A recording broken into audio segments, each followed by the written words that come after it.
Gas অ্যাসিডিটির প্রকোপ কমাতে মুড়ি কি মহৌষধি? পুষ্টিবিদদের পরামর্শ শুনলেই চোখ কপালে উঠবে বইকি। গ্যাস অ্যাসিডিটির মতো সমস্যার ফাঁদে পড়লে মুড়ি চিড়ে খান, কিন্তু এই দুই খাবার কি আদৌ শরীরের জন্য উপকারী? এতে কি আদৌ গ্যাস অ্যাসিডিটি কমে? এই বিষয়গুলি সম্পর্কে জানবার জন্য এই ভিডিও প্রতিবেদনে চোখ রাখুন। আশা করছি তাহলেই আপনার কাছে সমস্ত বিষয়টা স্পষ্ট হয়ে যাবে। দীপকবাবু প্রায়শই গ্যাস অ্যাসিডিটির ফাঁদে পড়ে কষ্ট পান।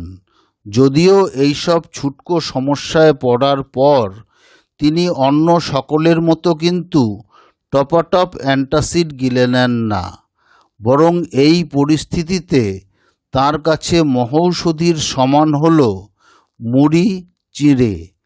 তাই তিনি গ্যাস অ্যাসিডিটির সমস্যায় পড়লে চট করে এই দুই খাবারের শরণাপন্ন হন, আর তাতেই এই সব সমস্যা চটজলদি উবে যায় বলে তার দাবি। তাই তিনি গ্যাস অ্যাসিডিটিতে ভুক্তভোগী সকলকেই নিয়মিত মুড়ি চিড়ে খাওয়ার পরামর্শ দিয়ে থাকেন। এবার দীপকবাবুর এমন কীর্তি দেখে স্বভাবতই মনে প্রশ্ন আসে যে সত্যিই কি গ্যাস অ্যাসিডিটির মোক্ষম দাওয়াই হলো মুড়ি চিড়ে? এই প্রশ্নের উত্তর খুঁজতে আপনাকে এই ভিডিওর প্রতিবেদনটি দেখতেই হবে। এই ভিডিওর প্রতিবেদনটি দেখলেই আপনি বিশদে জানতে পারবেন যে আদৌ মুড়ি এবং চিড়ে খেলে গ্যাস অ্যাসিডিটি কমে কি না। মুড়ি চিড়ের জুড়ি মেলা ভার। আমাদের অতি পরিচিত মুড়ি চিড়ে কিন্তু পুষ্টির ভাণ্ডার। এই দুই খাবারে রয়েছে নিয়াসিন, থিয়ামিন, রাইবোফ্ল্যাভিনের মতো জরুরি বি ভিটামিন। আর এই সব ভিটামিন দেহের সার্বিক স্বাস্থ্যের হাল ফেরানোর কাজে সিদ্ধহস্ত। শুধু তাই নয়, মুড়ি ও চিড়েতে রয়েছে পর্যাপ্ত পরিমাণে আয়রন। তাই রক্তাল্পতার মতো জটিল সমস্যায় ভুক্তভোগীরা নিয়মিত এই দুই রাইস প্রোডাক্ট খেতে ভুলবেন না যেন। সেই সঙ্গে এই দুই খাবারে ফ্যাট নেই বললেই চলে। তাই হার্ট ডিজিজ বা হাই কোলেস্টেরল থাকলেও অনায়াসে টিফিনে মুড়ি চিড়ে রাখতে পারেন, এতেই উপকার মিলবে।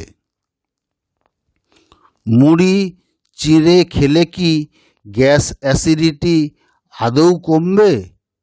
মুড়ি এবং চিড়ে এই দুই খাবারই কিন্তু চাল থেকে তৈরি, আর সেই কারণেই মুড়ি এবং চিড়েতে খুব কম পরিমাণে ইনসলিউবল ফাইবার থাকে। ফলে এই দুই খাবার হজম হতে সময় লাগে না।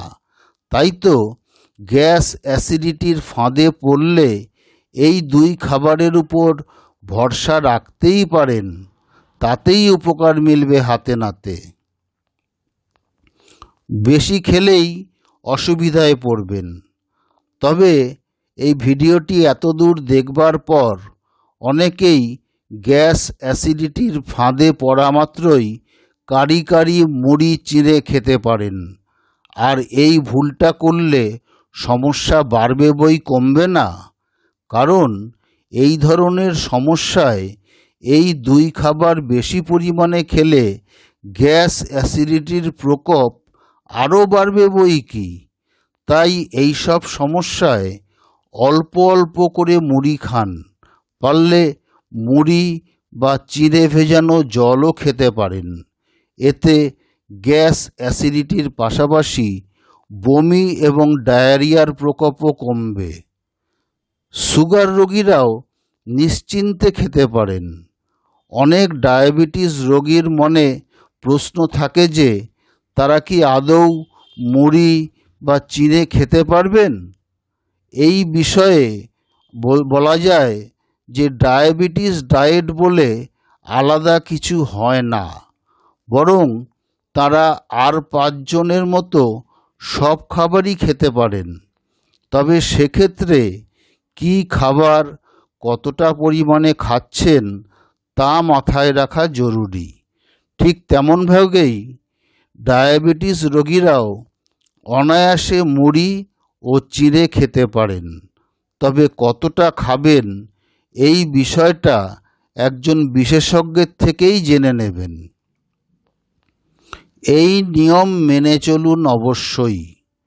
অনেকেই মুড়ি বা চিড়েতে অনেকটা তেল মাখিয়ে আয়েশ করে খান, আর এই কারণেই গ্যাস্ট্রাইটিসের সমস্যা কমার বদলে আরও বেড়ে যায়।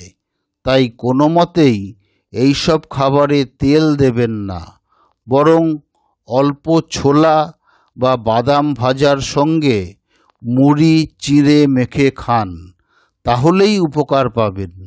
ধীরে ধীরে কমবে গ্যাস অ্যাসিডিটির প্রকোপ। আজ এই অবধি, দেখা হবে আবার পরবর্তী ভিডিওতে।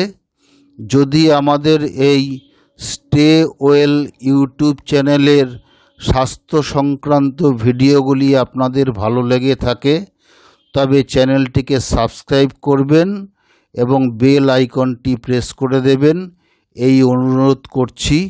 এছাড়াও চ্যানেলটিকে লাইক এবং শেয়ার করবেন, এই আশাও রাখছি। সকলে ভালো ও সুস্থ থাকবেন।